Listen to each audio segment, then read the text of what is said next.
Rain poured so hard it blurred the edges of the world. Ethan Cole tightened the collar of his faded blue coveralls and squinted through the downpour. The narrow country road outside Millbrook was nearly empty, just trees, wet asphalt, and the steady drum of rain on metal. Then he saw them. Two young women stood beside a black sedan with its hood raised like a white flag of surrender. They were identical, same blonde ponytails, same pale long-sleeved tops clinging to them in the storm, same anxious expressions. One held her phone up toward the sky, searching for signal. The other stared into the engine as if willing it back to life. Ethan hesitated. His tow truck was in the shop, his wallet was thin, and his shift at the small-town garage had already ended an hour ago. But stranded was stranded. He pulled over. "You okay?" he called over the rain. The twins turned in unison, startled. Up close, they couldn't have been older than 20. College age, maybe. "Our car just died," one of them said. "It started making this horrible noise and then nothing." "And there's no service out here," the other added, trying to mask her panic. Ethan nodded, already rolling up his sleeves. "Let's take a look." He didn't ask about money, didn't ask where they were headed, didn't judge the expensive car or the polished accents that suggested they weren't from around Millbrook. He just got to work. Rain soaked through his hair as he leaned into the engine. The twins hovered nearby, shivering. He could tell they were trying to be brave. "Radiator hose split," Ethan said after a moment. "She overheated. You're lucky you pulled over when you did." "Can it be fixed?" one asked. "For now," he said. "I've got tape and sealant in my truck. It'll get you into town. You'll need a proper replacement, though." He worked carefully, hands steady despite the cold.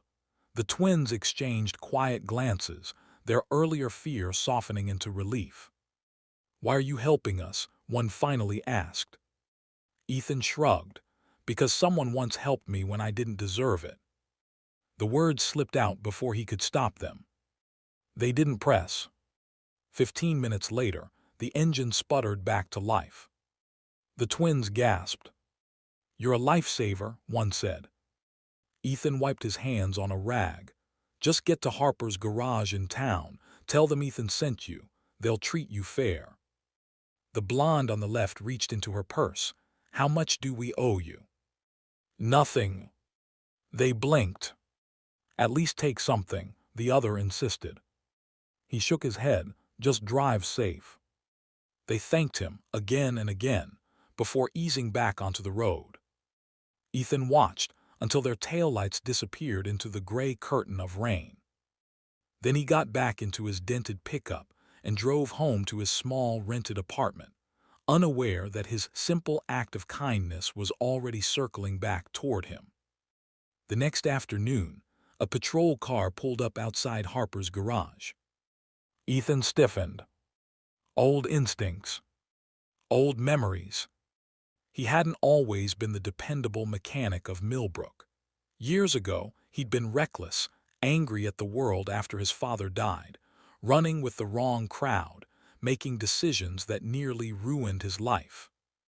One night, he'd been pulled over for street racing.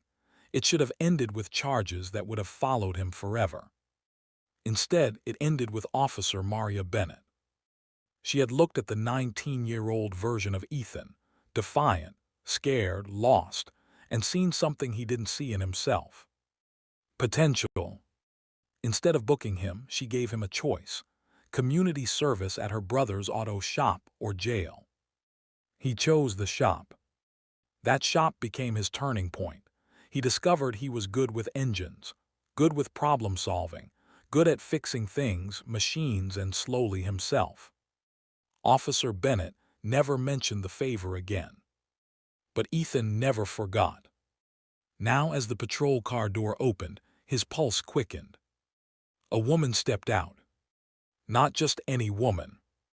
Maria Bennett. Older, yes.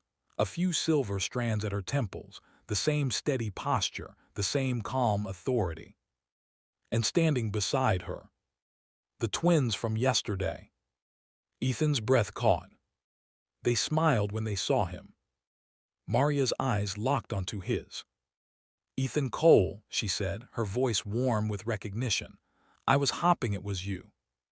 He swallowed. "Officer Bennett." She stepped closer, rain clouds replaced by clear afternoon sun. "My daughters told me what happened yesterday." "Daughters?"